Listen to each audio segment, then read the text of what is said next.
Well, at this time, we are, we are really on time. Speakers on time. Thank you. This is one of the unnerving kind of things. We want to make sure the speaker arrives on time, but he's here. And now this is a great segue for me to introduce our speaker. Some of you know our speaker from the Missouri Institute on Minority Aging. And I thought it was an opportunity for Mr. Steve Calloway to not only participate by video conferencing for our senior fall schools and hopefully for a lunch and learn at a later date. In December 2014, Mr. Calloway retired from the University Hospital and clinics after nearly 38 years of service in all areas of pharmacy. He is currently Director of Pharmacy for Missouri HealthNet, which is Medicaid, and oversees pharmacy services for more than 900,000 vulnerable Missouri residents. He is honored to be president of the Minority Men's Network, a civic group based in Boone County, of which Mr. Sion Williams is a longtime revered member. He has been married for 38 years to his lovely wife, Iris. They have 2 adult sons who are graduates of Columbia Public Schools and MU. Both are gainfully employed and are not on their parents' dole. Please welcome Mr. Steve Calloway.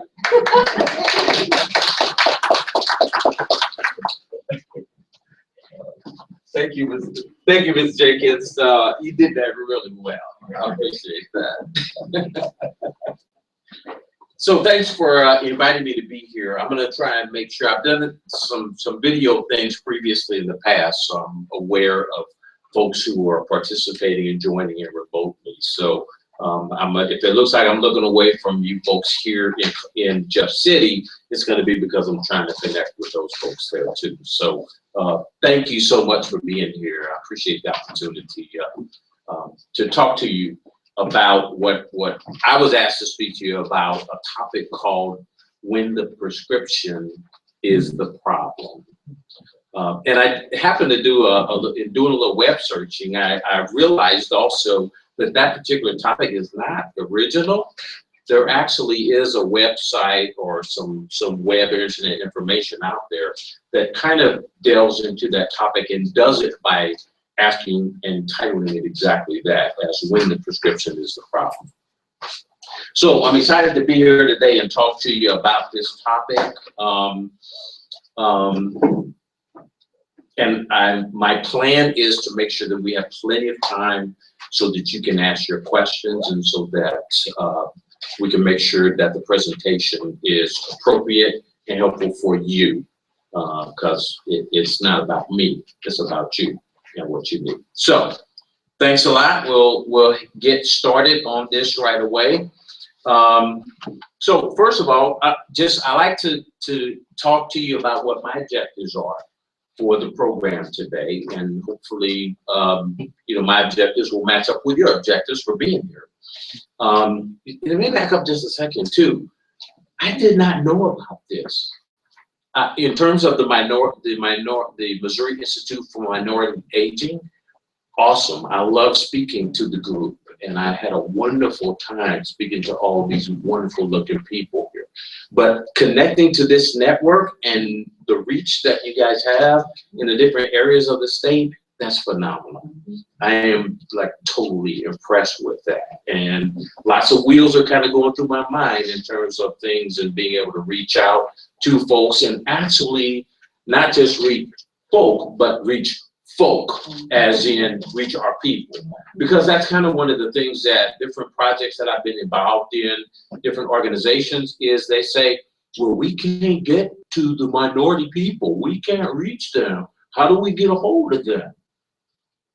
Yo, here you go. I mean, so that's amazing. That's awesome. So thank you for inviting me and for getting me connected to this resource. It's amazing. And you will not be forgotten. I really like that. So I just want to talk about my objectives. I want to try to give you some insight into the hows and the whys of the prescription drug abuse problem. What I'm not going to talk a lot about is addiction, although we will kind of talk about that. But we'll talk a little bit about kind of the distinction between addiction and really try and talk about, some of us, some of us are from old school, right? And when we think about drugs, we think about illegal drugs and illicit drugs is the term we think about. We think about things that are not legal substances to possess and take. I really want to focus on the legal medicines that people take and kind of how they use them illegally.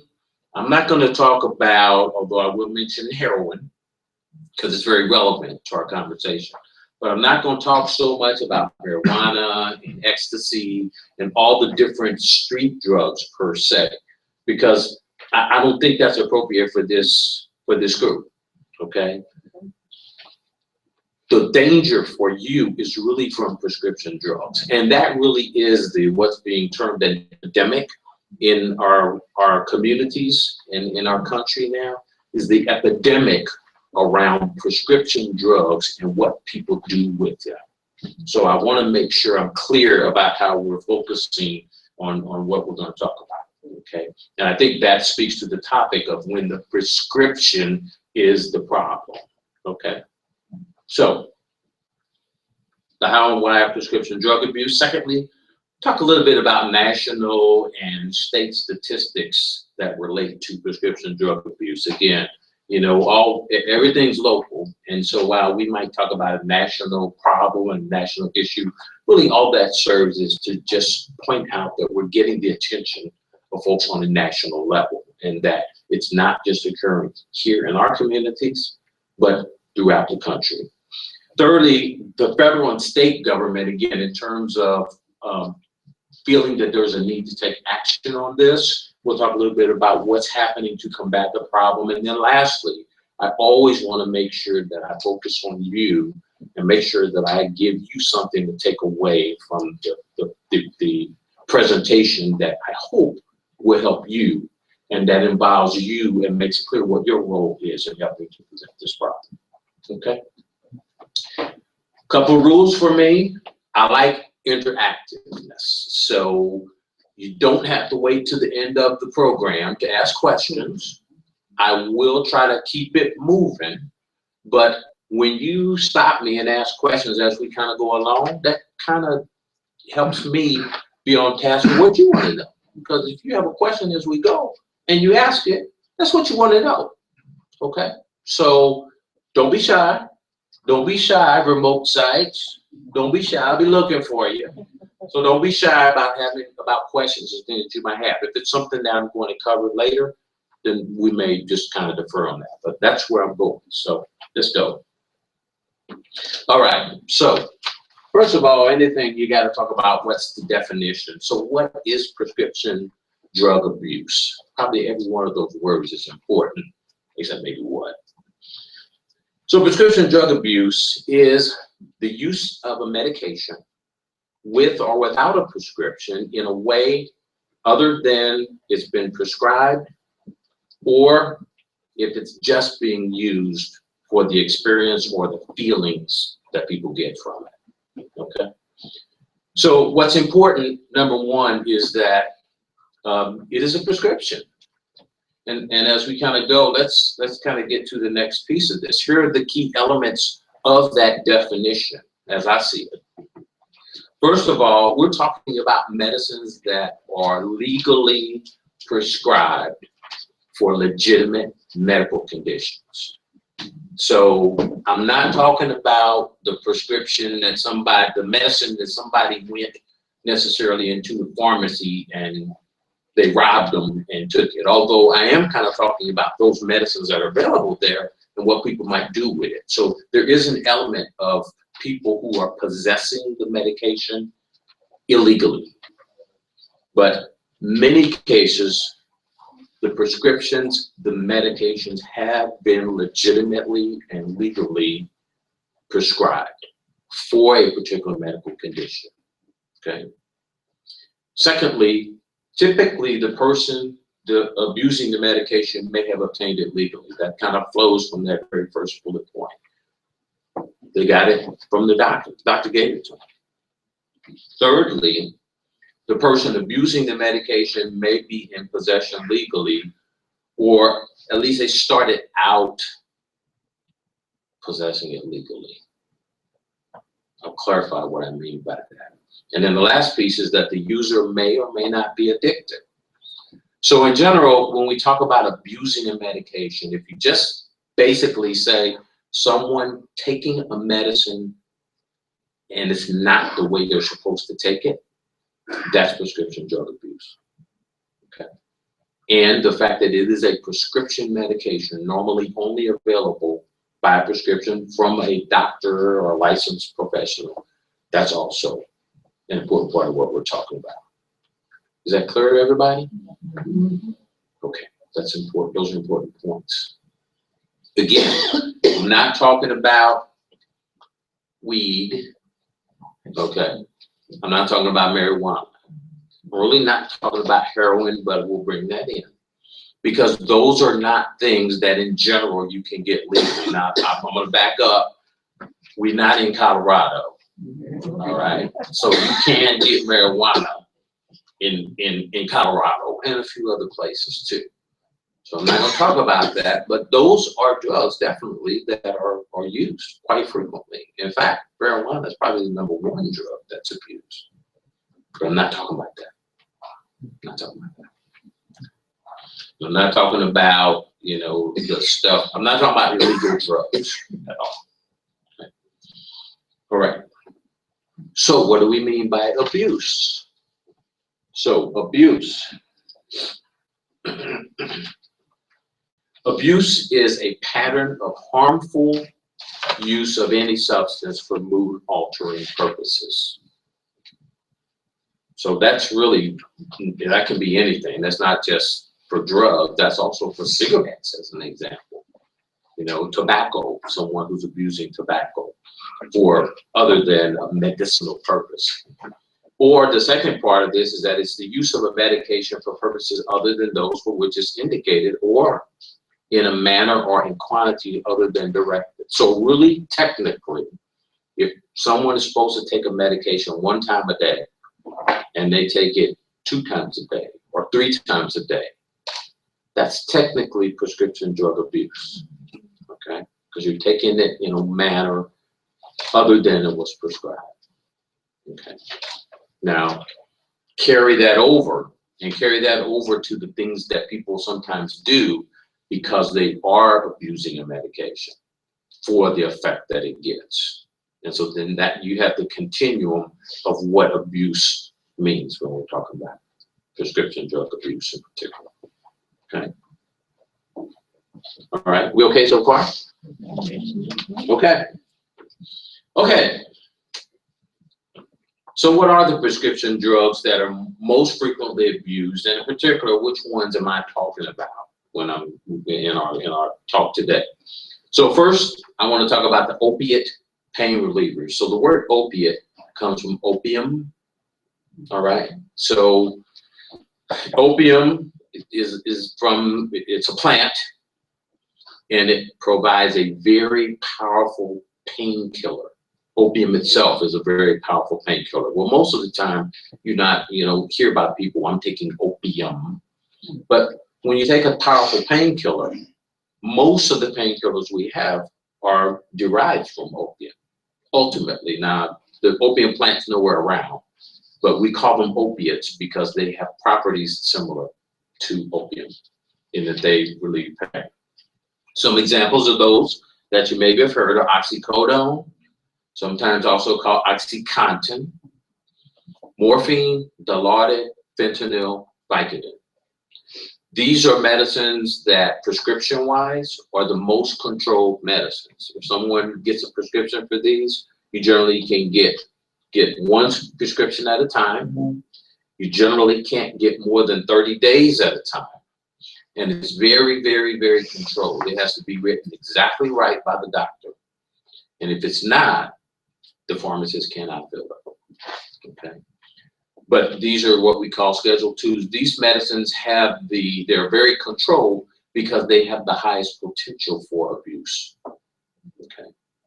This is what people want. I'll just say it like that. This is the good stuff. This is what they want. The second group of drugs that are typically abused are ones that people like, maybe not quite so much, but they like them pretty well also. These are sedatives and tranquilizers. Common names are Valium, Xanax, Halcyon, Ativan, Ambien. Some of these are, things for nerves, things to calm you down. Some of them are things that help you sleep. They're not as I won't say they're not as dangerous. They're not as strictly controlled as the first group of drugs, but they are controlled. Okay. And they have some potential for abuse. The third group of medicines are what we call stimulants. And those, so back in the day, if some of you heard about or have any recollection about speed, okay? So this is the group of drugs that back in the day, this was about speed. They hype you up, they stimulate you. The one drug that's not mentioned in this group, but I'll just mention it to you, is methamphetamine. So you're about meth, and Missouri is a ripe place for meth labs and that sort of thing. And people who are taking meth, which by the way is an illegal substance, it's not something you can get with a prescription. But methamphetamine is one of those street drugs that people get hooked on. People take it, and they're up for hours because it's a stimulant. Okay, it's bad. It's a scourge, if you will, in terms of medications that people are abusing and that really get people in a bad place. These medicines here, you might recognize Adderall and Ritalin. If you have grandkids or other youngsters, a lot of young people take these medications here because they have ADHD, attention deficit hyperactivity disorder.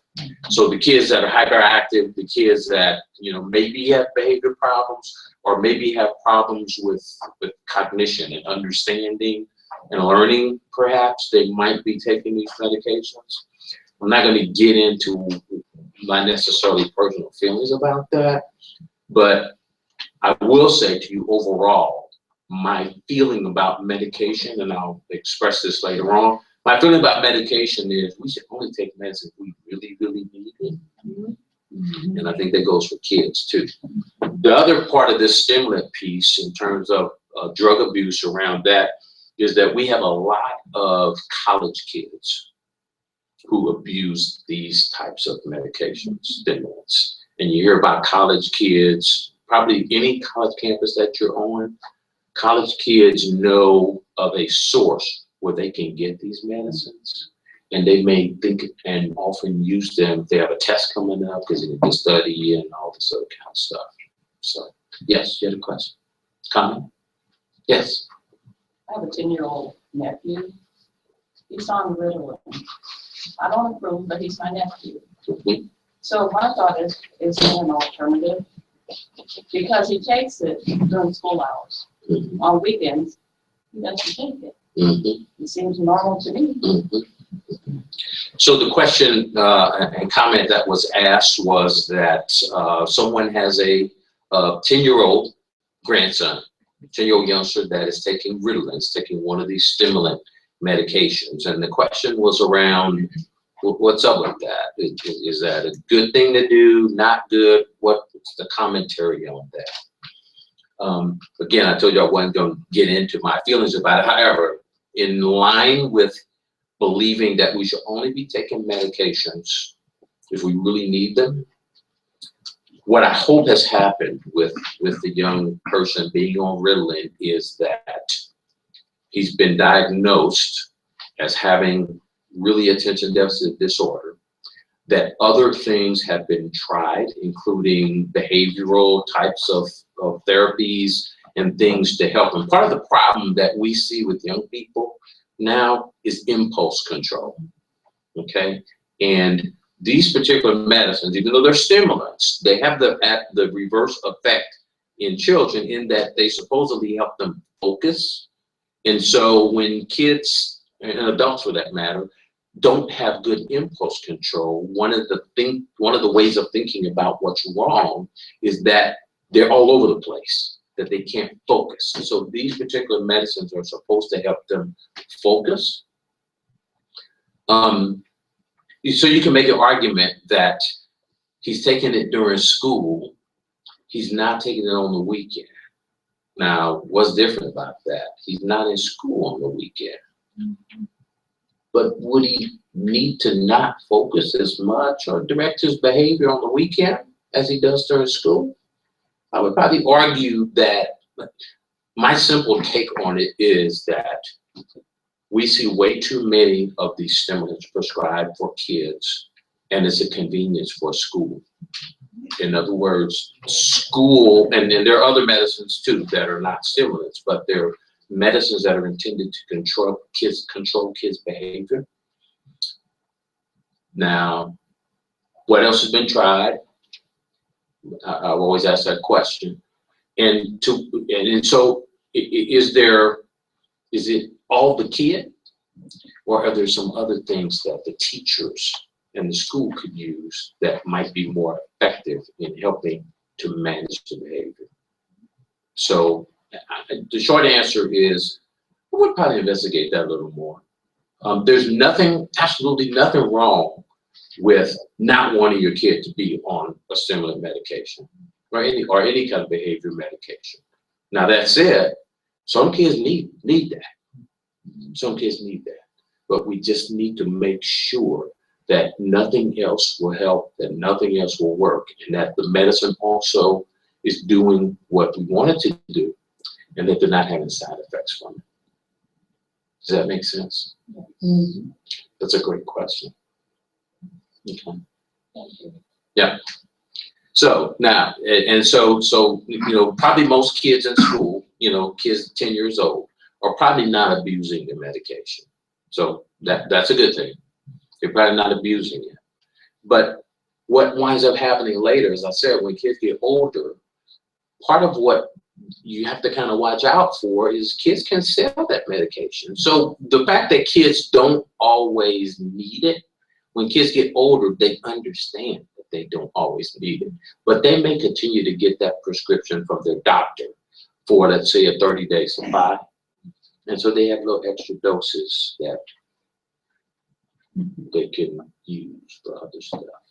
Okay.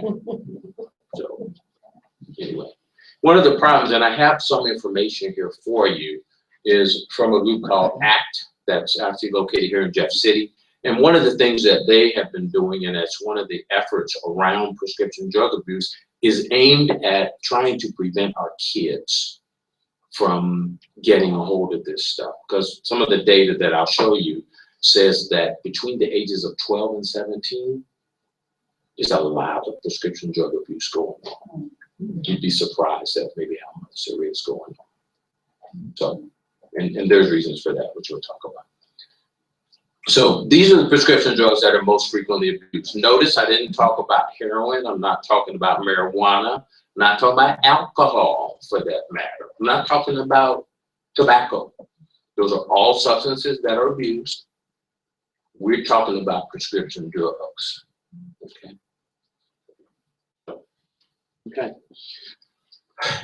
I'm going to digress just a little bit and kind of talk about these particular medicines, particularly the opiates, the painkillers, okay? That's what these opiate painkillers are. And part of the question might come up is, what's up with those medicines? Why are they so potentially, why do they have so much potential to be abused, okay? And some people get addicted to these things. So why is that? A simple explanation, although it's not simple, it's somewhat complex. A simple explanation is that pain is connected with your nervous system, the central nervous system. So from your brain on down to your spinal cord and all out to your limbs, We have a phenomenon that happens that if people get their finger cut off or a limb cut off, they have something we call phantom pain, or they can have something called phantom pain. And that's because the nerve endings are still live. They still think there's something there. And so that's what generates the feeling, if you will, the sensations in terms of pain, okay? Opiate pain relievers and pain relievers in general act on those nerves. They act on specific receptors in the nerves to, I don't know if you want to say dull the pain, you know, stop the impulse, that sort of thing. They act on specific receptors where pain is occurring. But in addition, they act on other receptors. There are other receptors they act on, other receptors in the brain. And those receptors in particular have to do with pleasure. And we have a term we call euphoria, which means feeling really good. All right? Mellow, feeling good. And so part of the problem we have with opiates, when you have pain, the medicines tend to have a greater effect, or at least a greater effect on the pain than they do on the pleasure, all right? So when you're taking a pain medication, you don't tend to think about how great you feel. You just think about an absence of pain more than anything. But then think about a situation where maybe you don't have so much pain, and you take that pain medicine, and in addition to perhaps being drowsy and having your senses dulled, which is what those medicines do. Think about them dulling the nerves and the pain, where they're also dulling your sensation. But they're still having that effect on those pleasure centers in your brain. We actually call them mu receptors, but technical, don't worry about that. It affects the pleasure centers in the brain. So what can happen is that when people are abusing these types of medications, it's to get that pleasure effect is typically what's happening. Might have some pain for real, but when it goes beyond just addressing the pain and they're taking it because of the pleasurable effect that they get from it, we have a problem. We have abuse at that particular point, okay? So I just want to be clear that there's a mechanism there. Now, let me throw in something else. And this is part of more of the information that we're finding out these days around the mechanism of addiction and being dependent on particular substances. So what we're starting to understand is that addiction in general, whether it's to drugs or to alcohol or to tobacco, all of which are drugs, so I'm gonna be clear, or it's to gambling. We're starting to understand that there's probably some tendency, if you will, or propensity in our makeup that causes us to be more susceptible or more likely to be addicted, to have certain behavior that feeds into abusing things. So people who have a gambling problem, all right? Well, it might not just be that so let me back up. All of these things are not a flaw in someone's character, okay? It's not a flaw. Because someone has an abuse problem, it doesn't necessarily mean they have a character problem or a moral problem. They're not doing it because they are a bad person. But what we are believing more is that there is some chemical thing going on, and then the solution, how you deal with it, really ought to be about treating a disease. It really ought to be about giving someone treatment for something that is as much a medical condition as high blood pressure, or as much a medical condition as heart failure. And so that's part of the approach that we're seeing more these days, is thinking about, let's not punish people instead. Now, if you commit a crime, okay, well, but what's behind committing that crime? To get the drugs. Well, they have an addiction problem. And that makes them do stuff, all right? So I just wanna, again, back up. While we're talking about abuse, we're talking about the drugs, we're talking about the stuff that goes on with this, to help you understand that where we're going is around helping people who have this problem, as well as trying to prevent it. So, okay. Okay. That's good. So, there are a few national statistics. I don't want to bore you with all of these, but they're kind of interesting numbers wise. So, about 6.5 million or 2.5% of people in the United States age older than 12. Now, you might be amazed that we go down to age 12. We go down to age 12 when we're surveying. So part of this information comes from surveys that go out from the government that ask people about their usage of substance. So we ask them about, they ask them about tobacco use, they ask them about alcohol, they ask them about drugs, they ask them about drugs that they've gotten illegally, as well as prescription drugs they might have had access to. I'll let you guys think about where some of these people in these age groups get the drugs from. And then I'll ask you later about that. But 6.5 million, or about 2.5% of folks older than age 12 state, they've said this, they have used drugs for non-medical uses in the last 30 days. Out of that number, again, this is all people older than 12, 1.9 million, or about 0.7%, report that they have a substance use disorder. Now, probably not that 12-year-old, right? But we're talking 12 and older. Excuse me. Interestingly, another small percentage report using heroin in the last year. And you go, heroin? You'd be like, wait a minute, you know, Man with the Golden Arm, Frank Sinatra, all that, right? You know, Horace, H, all right? Back in the day, big deal, big deal. Expensive. You have classical stories of people who just, you know, hooked, you know, shooting up, you know, on Skid Row, all of these kinds of pictures that you have of it. Heroin now? Heroin is cheap. And heroin tends to be the substance that people go to from prescription medications. So when they can't get the prescription medications, a lot of times they can get some heroin, unfortunately. Okay. Sad but true. All right. And heroin is an opiate. We call it an opiate. And that's important because when we talk about reversing these medicines, there's a type of medicine that will reverse these medicines and also help people avoid these medicines as well. And heroin falls in the category. So it's not a legal drug, has no medicinal purposes, but this is what people are getting a hold of. Just a couple of numbers. In 2010, enough painkillers were prescribed to medicate every U.S. adult every 4 hours for a month. Give you some idea of the volume of prescriptions for, and I'm going to focus on painkillers from this point on, painkillers that folks are having prescribed. We'll talk a little bit about that.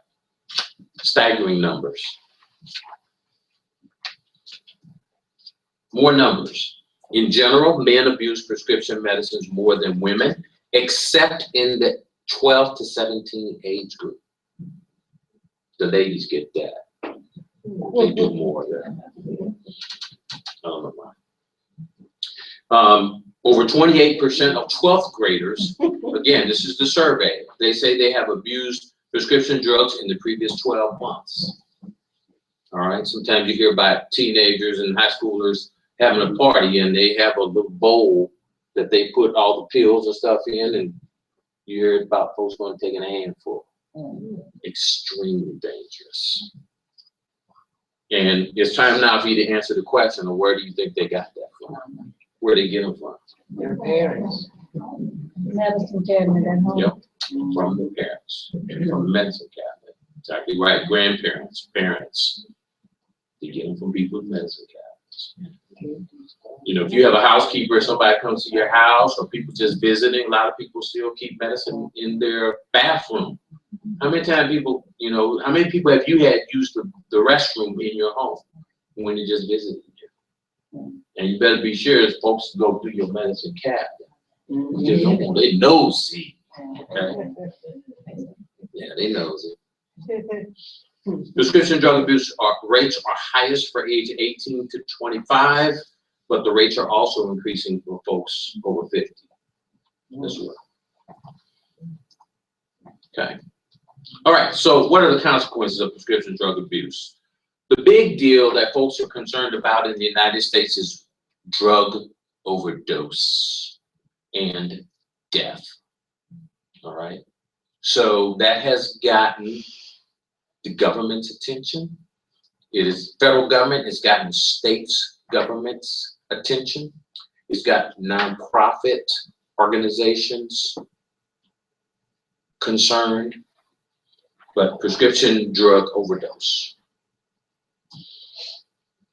This is a number of deaths, overdose deaths from prescription opioids, the painkiller medicines, has increased dramatically since 2001, which is the year that we kind of compare things to. And we mentioned heroin, deaths from heroin, 6-fold increase since 2001.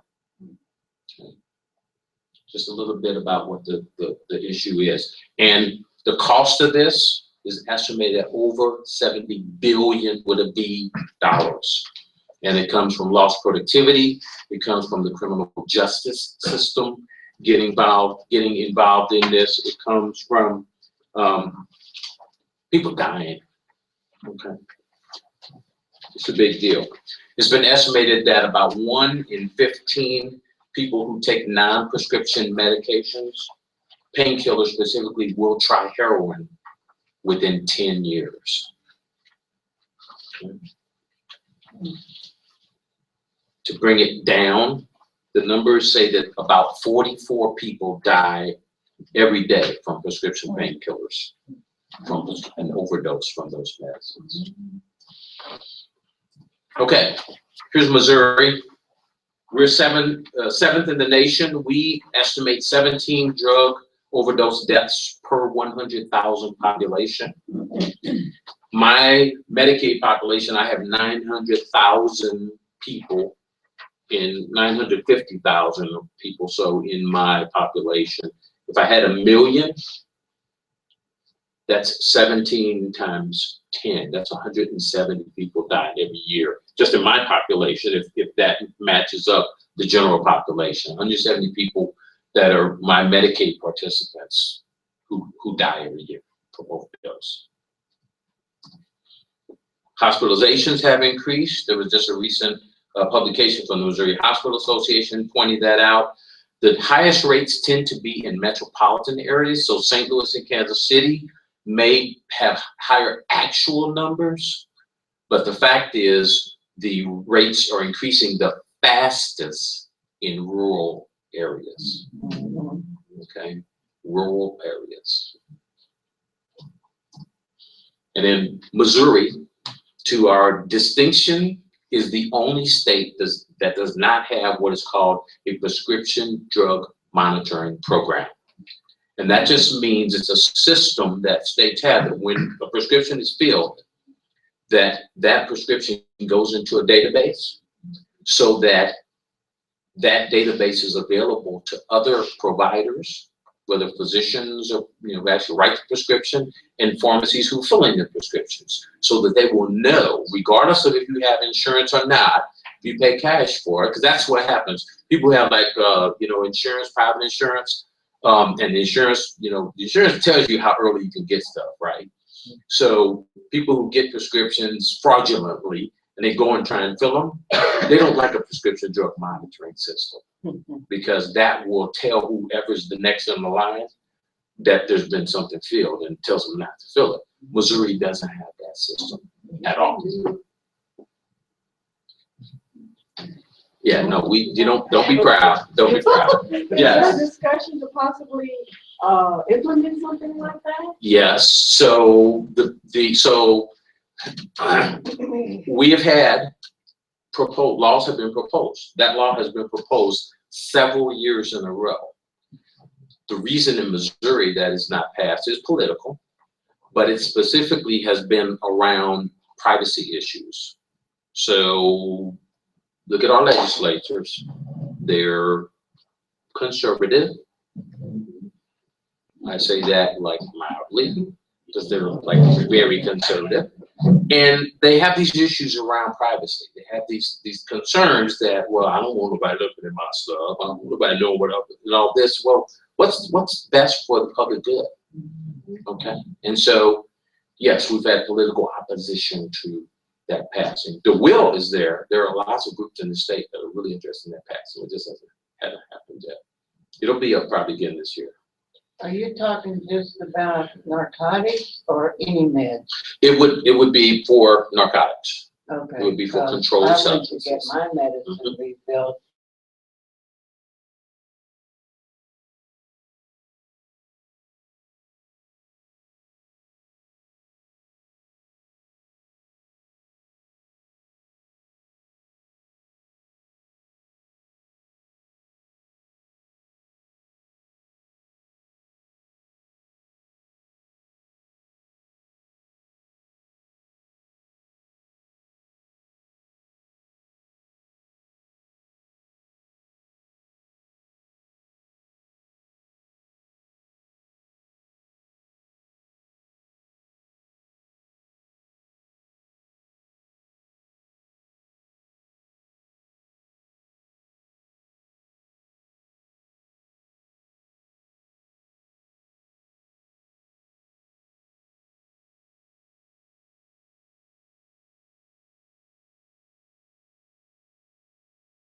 Use a little themselves, and then they sell some.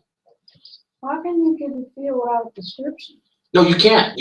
No, it's not that you can't get it filled without a prescription. So you've asked an excellent question. How can you get it filled without a prescription? You can't. Okay. So that's a key strategy. So that prescriber. So what happens is people go to the emergency room, and they stop in, and maybe they're driving down I-70, and they're from the other side of the state, from another state. So we have people who come to Missouri because we don't have a prescription drug monitoring program. They come to Missouri specifically to get drugs here. They stop in the emergency room, the doctor sees them, the doctor don't know they're from Adam.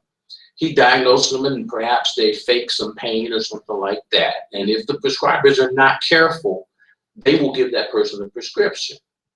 Conversely, though, if they know that that person ain't got no business getting a prescription and they don't give them a prescription, that person can't get the drugs. So to your point, that's an excellent point. That's one way that we prevent prescription drug abuse is we don't give people scripts that can be filled. It's an excellent question. Excellent question. So Missouri, lucky us, right? So here's my take, and I'm going to move on here. So why are we seeing so much prescription drug abuse? Why has it increased so much? Well, part of it is that our doctors think that, so people tend to think that they shouldn't have any pain. Folks coming along, they're like, oh no, I don't no pain. Well, if you have surgery or if you have something happen, you're gonna have some pain. All right. And pain is a normal mechanism to help you not go crazy, and it helps you heal because you know what you can do and what you can't do. If you numbed up and doped up with pain medication, one, you're not going to recover as quickly, and you're not going to have a feel for what you can and can't do as a recover. So, but what happens is there's a lot of pressure in the system. When you go to the hospital, how many of you recognize when you go to your doctor, they show you a little picture of 10 faces and say, tell me on a scale of 1 to 10, what's your pain like? Okay. Yeah. So they're being judged somewhat on how satisfied you are with the amount of with them dealing with you saying you have pain. So for some reason, you're not supposed to have any pain. All right?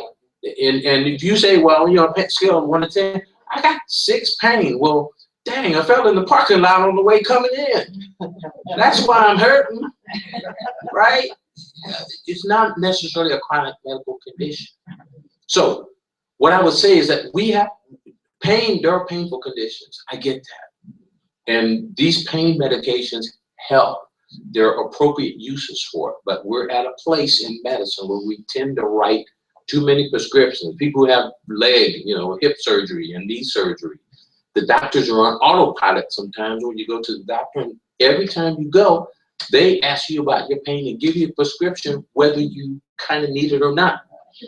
So to that, I say, don't fill it just because the doctor gave you the script. If you don't need it, don't fill it. I went to the dentist, and here's the other thing. So how many of you have a leftover pain medicine from some episode that you've gotten care for?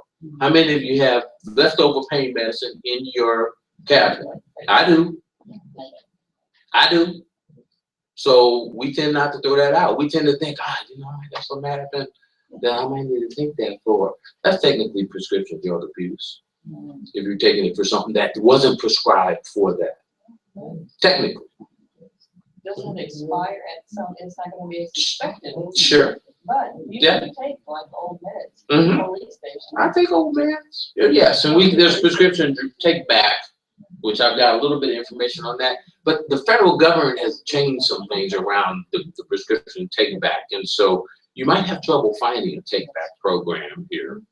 You know, you're probably gonna have trouble finding it. We used to have National Take Back Drugs Day, and those are kind of going away because it's kind of a catch-22. We used to have like an incinerator in Columbia with police department head and all that. Well, they're not using it because of pollution from the incineration. Go me. Right. I mentioned here about influence of drug manufacturers. So our drug manufacturers, God bless them, they benefit from from more prescriptions being written and people taking more drugs.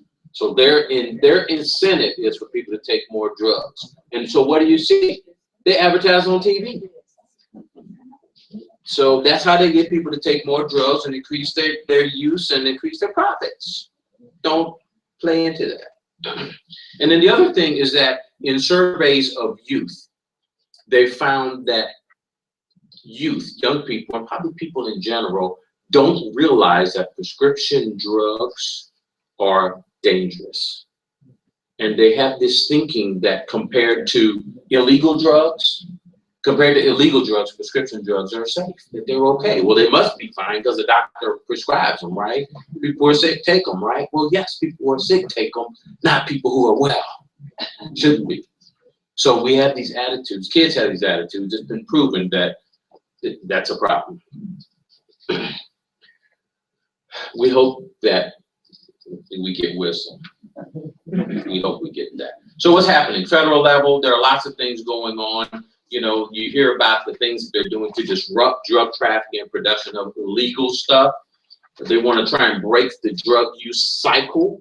So crime and incarceration. So, you know, if any of you read the book by Michelle Alexander, that's called Mass Incarceration, Colorblindness in the Age of Mass Incarceration, that talks about the war on drugs that many folks believe were responsible for people of color, in particular, getting non-proportional sentences for minor drug offenses. So we had crack cocaine, and crack cocaine is like cocaine, but people got penalties up to 10 times longer for possessing crack cocaine compared to cocaine. Okay. So and you look at how many of our people are in jail or incarcerated. And really, in many cases, part of what the government's starting to think about is that drug crimes, if you will, again, it gets back to what's the problem? People are addicted. So do we punish them because they're addicted, or do we try to treat them? So it's a thought around we should be treating people that committed crimes. They're accountable for that, but we need to try and treat them. So support recovery and improve access to treatments are things we're trying to do at the federal level. Local level and private sector, education and awareness is huge. That's part of what we're trying to do today, is make you aware. We're trying to train prescribers so that they think before they just are autopilot writing for drugs, and really tailor the prescription to the need. So a lot of times prescriptions they're writing, they say take 1 or 2 every 4 to 6 hours. Well, if you take 1 or 2 every 4 to 6 hours, you could take 12 tablets or something a day. I want to know that person that's taking 12 of those a day that's out on the road driving, because I don't want to be close to them, okay? Because they're going to be impaired, all right? I don't want to do it. So when a doctor writes that, he needs to say, well, do you really need it that often, okay? And give directions appropriately for that. We mentioned about prescription drug monitoring programs, the state, Tech Back Days, and again, state and local programs, access and support for treatment. And then also I mentioned here, increased access to naloxone. So one of the things that you will hear about happening is that some states are having a program for people to gain access to a drug called naloxone. So if the EMTs and the first responders find a person and they're passed out, okay, and they don't know what's wrong, they don't appear to have any physical injuries, one of the first things they will do is they will give them naloxone. And that's a medication that reverses opiates. It reverses painkillers. And so what we're trying to do, naloxone is an important part of what we're trying to do around stopping, reducing deaths from drug overdose. Because here's the thing, if that person who's knocked out, fallen out, whatever, if they're not suffering from a narcotic overdose, the Narcan is not a problem. It doesn't hurt them. If they are suffering from an overdose, it will reverse them and could very likely save their life. Okay. So lots of programs around naloxone in some of the states. It also is actually an injectable medication, but they now they found that you can give it intranasally. So there's somebody who don't know how to give a shot, don't know how to draw something up, if they can instill it nasally, that will help the person also. That will save their life. So here's what I say for you guys. So be careful with any medicine that affects your central nervous system. Something for pain, something for your mood, something for your behavior. Any of those kinds of medicines, you have to be careful with those. My suggestion is to be fully informed about what to expect with it. You should have folks telling you, your pharmacist telling you to be careful or to not drive. Don't do things that require alertness with these particular medications, because they will impair you. Okay? They ought to be telling you also, if you're taking a pain med, that you need to take something for your bowels too, because they tend to act up. I advise patients to only take medicine if you need it, and only take it as directed. Now, I'm going to say this too. Remember I said about taking 1 or 2 every 4 to 6 hours? If you don't need it every 4 hours and you don't need 2, don't take 2 every 4 hours just because that's what the label says. Take it according to your need. And then remember that painkillers only treat symptoms. They don't cure anything. So a pain medicine in general is a temporary solution for most conditions that you might encounter. Now, somebody may have chronic back pain, and maybe the option is surgery on your back, which I don't know if I'm thinking 2-3 times about surgery, my back, But if you can find a cause for the pain, that's usually a better way to approach pain, rather than just staying on medications all the time. To those points, I advise don't share medicine with anyone else. It just so happens to be illegal. Illegal for them and illegal for you. Don't take medicines that are prescribed for somebody else.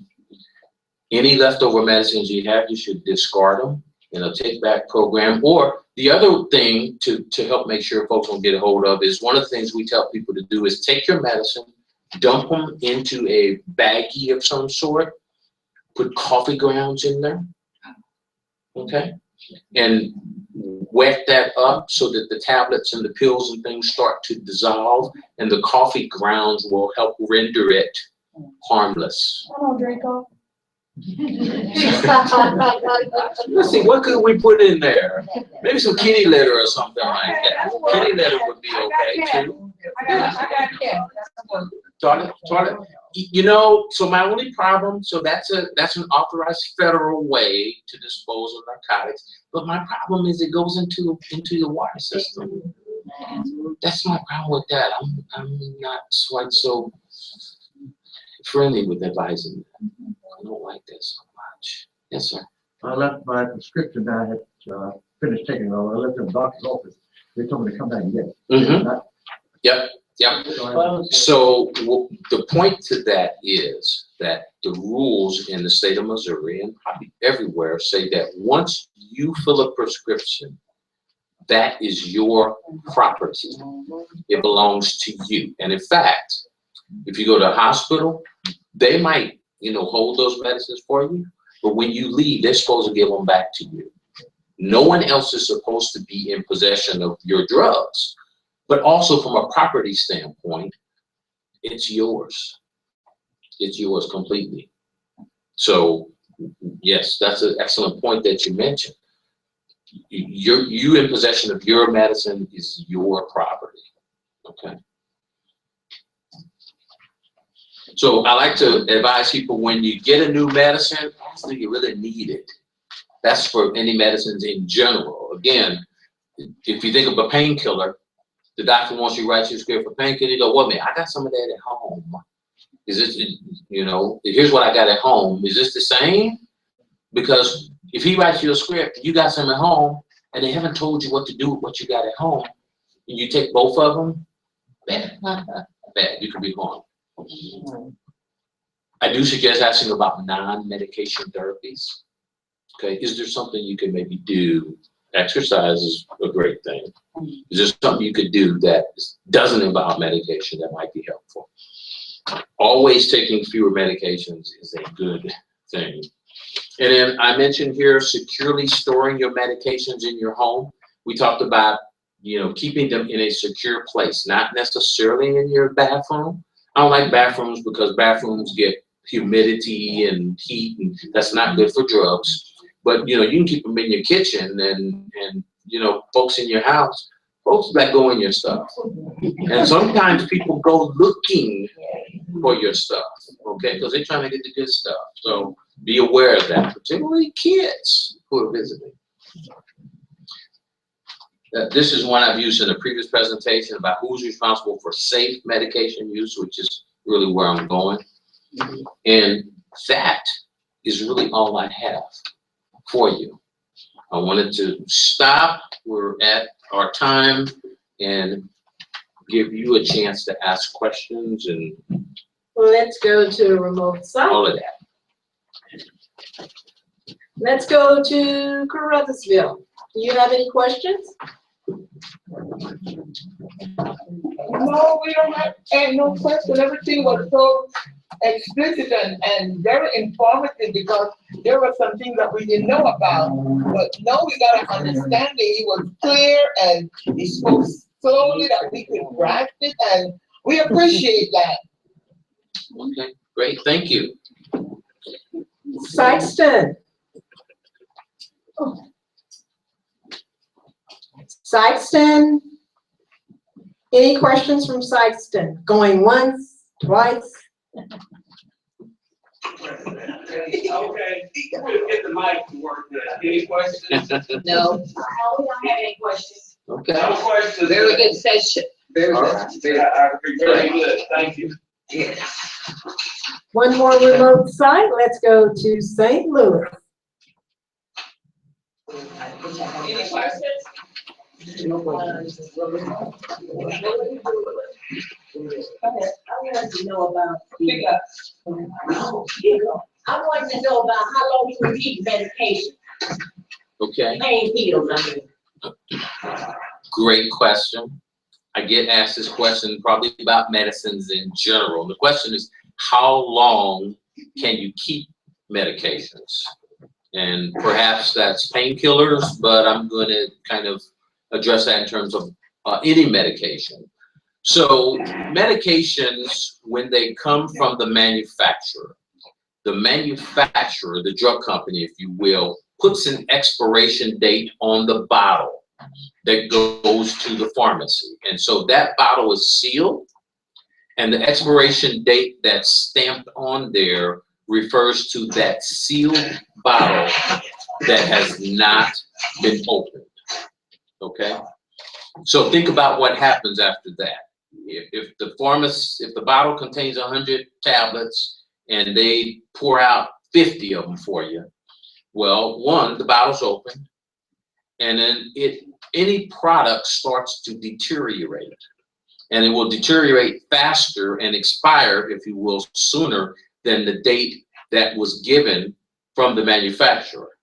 Now, that said, expiration dating is not a how can I say it?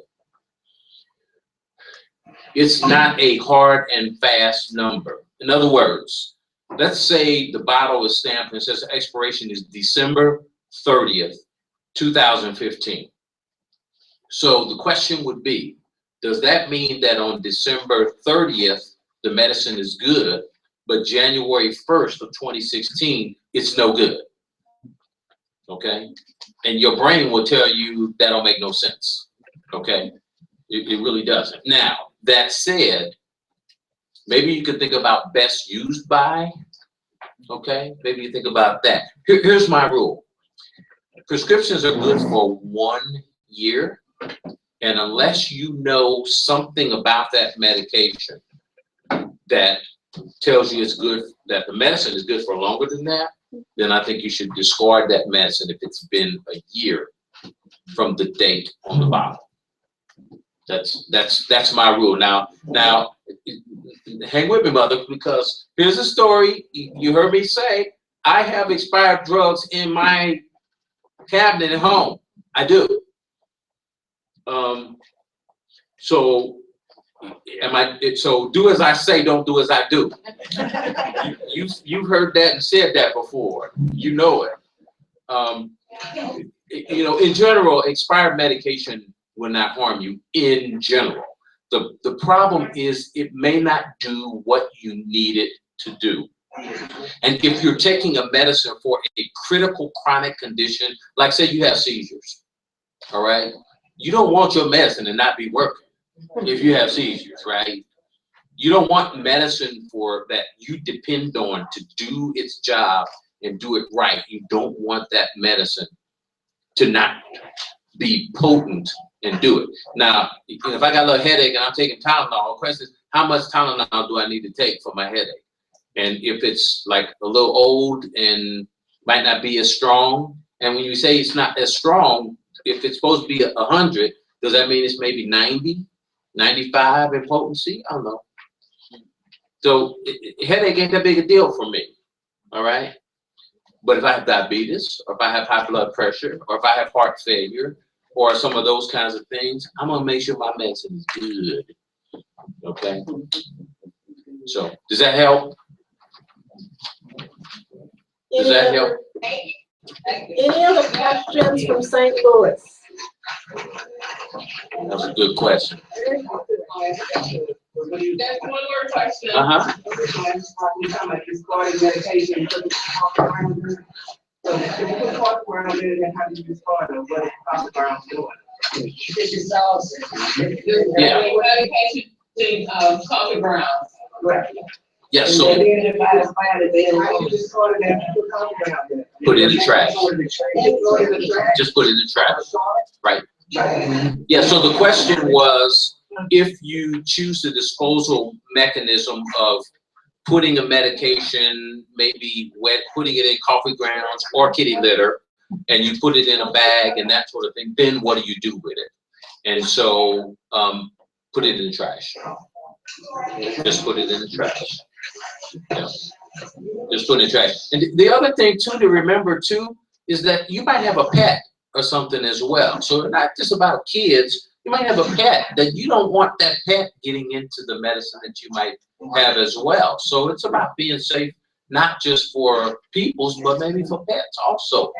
Which, by the way, as somebody who's worked in pharmacies, we've had people come in and tell us, oh, the dog ate my pills.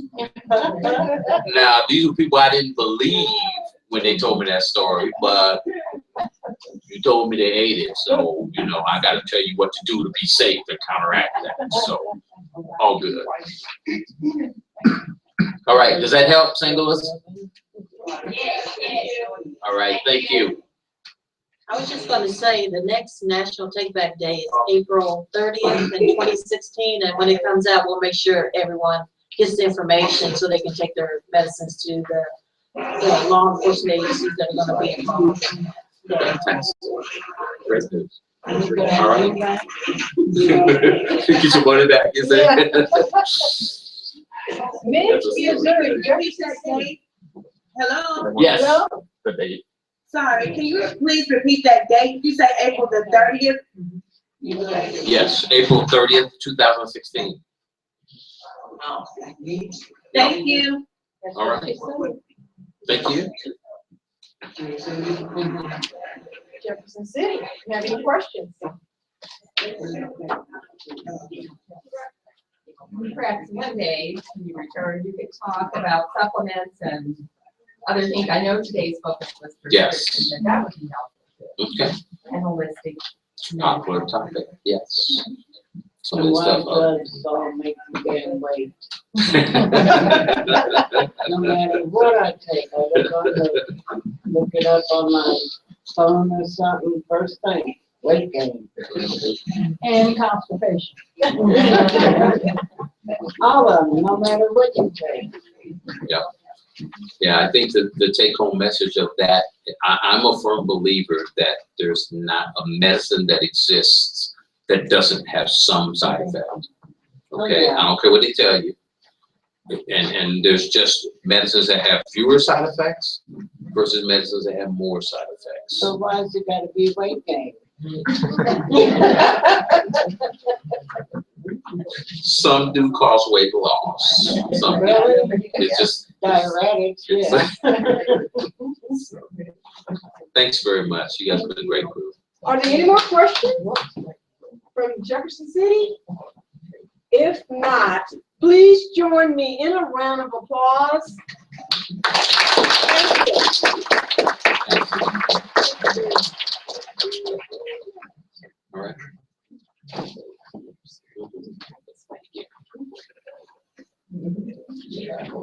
I knew ideally that Mr. Stephen Calloway would be the ideal person to speak on this serious subject matter. So please join me again in a round of applause. Thank you. I do have some materials here also too, just some things from our local agency here called ACT that just talk about, this one says, who knew grandma kept a stash? So some interesting stuff on the back about how to help prevent prescription drug abuse. At this time, I do have one announcement, which is we will have a lunch and learn tomorrow. And the title is Think and Become Rich in the New Year. Wow. So I hope to see you all in our satellite locations tomorrow. It is from 10 to 12 noon. Our presenter will be Miss Andrea Hendricks. So I hope to see you again. At this time, the Senior Fall School has concluded. Thank you for coming out. Thank you. Thank you. You know, my buddy. And yes. This is Carruthersville. Yes. Hello? Yes, I'm here. We're wanting some of the publications. Can you send some to our office? Absolutely, we can. Thank you. And to Carruthersville